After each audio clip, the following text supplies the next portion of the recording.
আসসালামু আলাইকুম সুপ্রিয় চাকরি প্রত্যাশী ভাই বন্ধুরা। গণযোগাযোগ অধিদপ্তর ও তথ্য সম্প্রচার মন্ত্রণালয় থেকে নতুন একটি নিয়োগ বিজ্ঞপ্তি প্রকাশিত হয়েছে ২৬/৬/২০২৫ তারিখে। তো এখানে মোট ১৪টি ক্যাটাগরিতে মোট ১৭৭টি জনবল নিয়োগ করা হবে। সো আজকে আমি এই ভিডিওতে আপনাদের এই সার্কুলারটিতে আবেদন করতে কি শিক্ষাগত যোগ্যতা প্রয়োজন এবং আপনাদের বয়স কত হতে হবে, আবেদন করতে কি কাগজপত্র প্রয়োজন, কত টাকা প্রয়োজন সে সকল বিষয় নিয়ে বিস্তারিত আলোচনা করব এই ভিডিওতে। তো আশা করি আপনারা ভিডিওটা না টেনে শেষ পর্যন্ত দেখতে থাকবেন। আর হ্যাঁ, ভিডিও শুরু করার আগে আপনাদের কাছে ছোট্ট একটা রিকোয়েস্ট থাকবে। আমার চ্যানেলে যারা নতুন দর্শক রয়েছেন অবশ্যই আমার চ্যানেলটিকে সাবস্ক্রাইব করে পাশে থাকা বেল আইকনটি অন করে রাখবেন। তো আমরা শুরুতেই এখান থেকে শুরু করব। তো দেখতেই পাচ্ছেন বন্ধুরা, নিরাপত্তা প্রহরী গ্রেড ২০ বেতন স্কেল ৮,২৫০ টাকা থেকে ২০,০১০ টাকা। পদ সংখ্যা ২৬টি।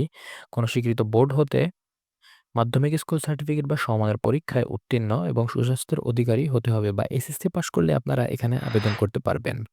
৮৩ নম্বরে অফিস সহায়ক বেতন ৮,২৫০ টাকা থেকে ২০,০১০ টাকা। পদ সংখ্যা ৩৩টি। কোনো স্বীকৃত বোর্ড হতে মাধ্যমিক স্কুল সার্টিফিকেট বা সময়ের পরীক্ষায় উত্তীর্ণ বা এসএসসি পরীক্ষায় উত্তীর্ণ হলে এখানে আবেদন করতে পারবে।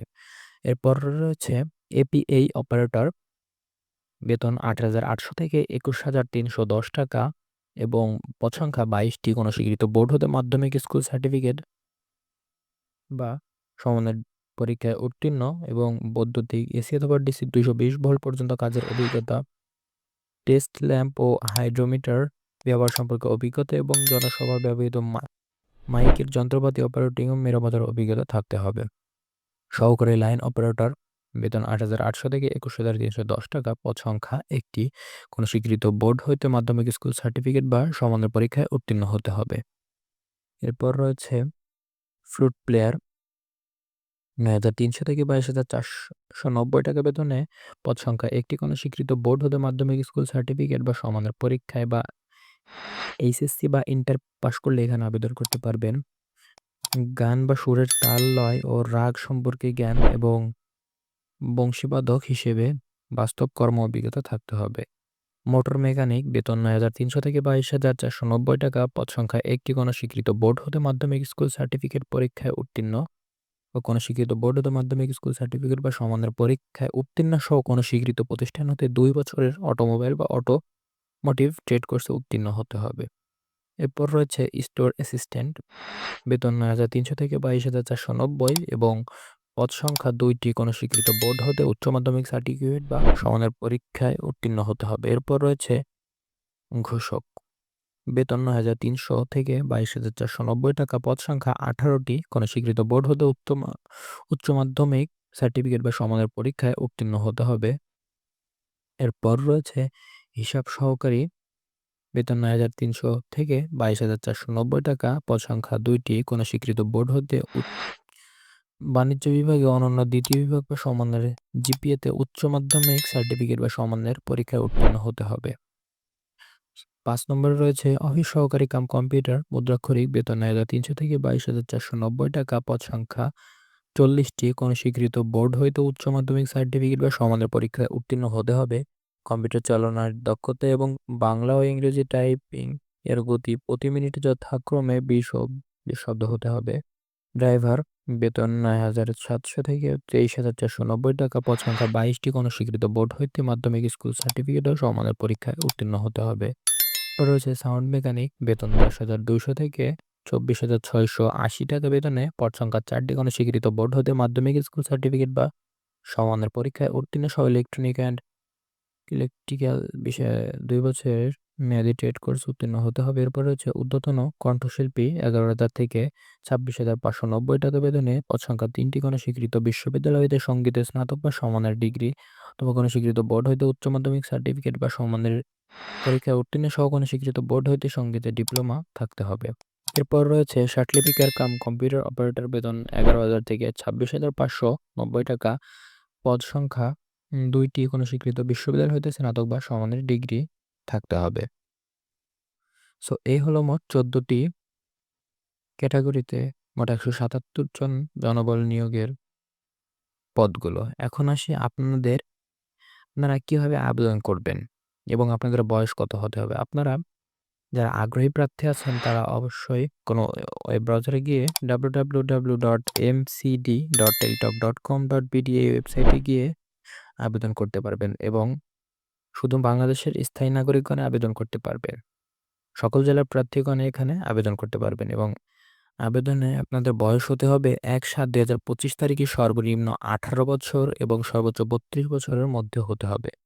মাধ্যমিক বা সমানের পরীক্ষায় সনদের উল্লেখিত তারিখের ভিত্তিতে আপনার বয়স প্রমাণিত হবে। এখানে আরো কিছু শর্ত দেয়া আছে, অবশ্যই এগুলো আপনারা একটু দেখে নিবেন। এখন আসি আপনাদের অনলাইনে আবেদনপত্র পূরণ সংক্রান্ত কিছু শর্তাবলী। এখানে আপনারা আবেদন করতে পারবেন ১ জুলাই ২০২৫ সকাল ১০টা হতে ২৮ জুলাই বিকাল ৫টা পর্যন্ত। এখানে আপনাদের আবেদন করার ৭২ ঘন্টার মধ্যেই আপনাদের এসএমএস এর মাধ্যমে পরীক্ষার ফি জমা দিতে হবে এবং আবেদন করতে আপনাদের সম্প্রতি তোলা রঙিন ছবি প্রয়োজন, যার দৈর্ঘ্য ৩০০ গুণ প্রস্থ ৩০০ পিক্সেল হতে হবে এবং স্বাক্ষর দৈর্ঘ্য ৩০০ এবং প্রস্থ ৮০ পিক্সেল স্ক্যান করে নির্ধারিত স্থানে আপলোড করতে হবে। এখন আসি আপনাদের মৌখিক পরীক্ষার সময় নিম্নোক্ত সনদ অথবা প্রয়োজনীয় কাগজপত্রের মূল কপি সঙ্গে আনতে হবে। মৌখিক পরীক্ষার সময় সকল শিক্ষাগত যোগ্যতার মূল সনদপত্র অথবা প্রত্যয়নপত্র অথবা অভিজ্ঞতার সনদপত্র ইত্যাদি সঙ্গে নিয়ে যেতে হবে। জেলার স্থায়ী বাসিন্দা হিসেবে সংশ্লিষ্ট ইউনিয়ন পরিষদ চেয়ারম্যান অথবা পৌরসভার মেয়র কর্তৃক ইস্যুকৃত নাগরিক সনদপত্র সঙ্গে নিয়ে যেতে হবে।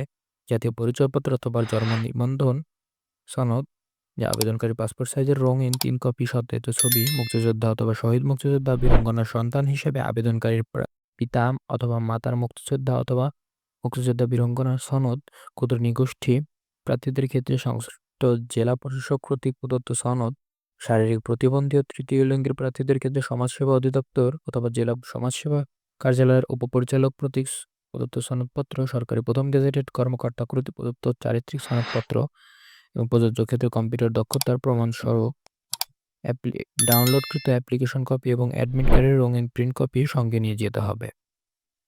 এরপর আসি আপনারা কত টাকা আপনাদের ফি প্রয়োজন হবে এখানে আবেদন করতে। এখানে আপনাদের ১ থেকে ১০ ক্রমিক নং পদসমূহের জন্য পরীক্ষার ফি বাবদ ১০০ টাকা এবং সার্ভিস চার্জ বাবদ ১২ টাকা, মোট ১১২ টাকা এবং ১১ থেকে ১৪ নং ক্রমিক পদের জন্য ফি বাবদ ৫০ টাকা এবং সার্ভিস চার্জ বাবদ ৬ টাকা, মোট ৫৬ টাকা অনধিক ৭২ ঘন্টার মধ্যে আপনাদের পরিশোধ করতে হবে। না হলে আপনাদের আবেদনপত্রটি বাতিল বলে গণ্য হবে। এখন আসি আপনাদের প্রবেশপত্র বা অ্যাডমিট কার্ড আপনারা কিভাবে ডাউনলোড করবেন। প্রবেশপত্র প্রাপ্তির বিষয়টি এই ওয়েবসাইট অথবা গণযোগাযোগ অধিদপ্তর অফিসিয়াল ওয়েবসাইট এবং প্রার্থীর মোবাইল ফোনে এসএমএস এর মাধ্যমে শুধু যোগ্য প্রার্থীকে যথাযথ সময় জানানো হবে। তাই অবশ্যই আপনাদের যে নম্বরটি দিয়ে আপনারা আবেদন করেছেন সেই নম্বরটি অবশ্যই সবসময় খোলা রাখবেন সকল বিষয়ে তথ্য জানতে। আমি অবশ্যই আমার ভিডিওর ডেসক্রিপশন বক্সে এই সার্কুলারটির লিঙ্ক দিয়ে রাখবো, সেখান থেকে আপনারা এই সার্কুলারটি বিস্তারিত দেখতে পারবেন। আশা করি ভিডিওটা ভালো লেগেছে। ভিডিওর কোনো জায়গায় বুঝতে সমস্যা হলে অবশ্যই আমাকে কমেন্টের মাধ্যমে জানাবেন, আমি উত্তর দেওয়ার চেষ্টা করব। ভিডিওটা ভালো লাগলে অবশ্যই আমার চ্যানেলটিকে সাবস্ক্রাইব করে পাশে থাকা বেল আইকনটি অন করে রাখবেন পরবর্তী এরকম গুরুত্বপূর্ণ ভিডিও পেতে। সকলে ভালো থাকবেন। সকলকে ধন্যবাদ। আসসালামু আলাইকুম।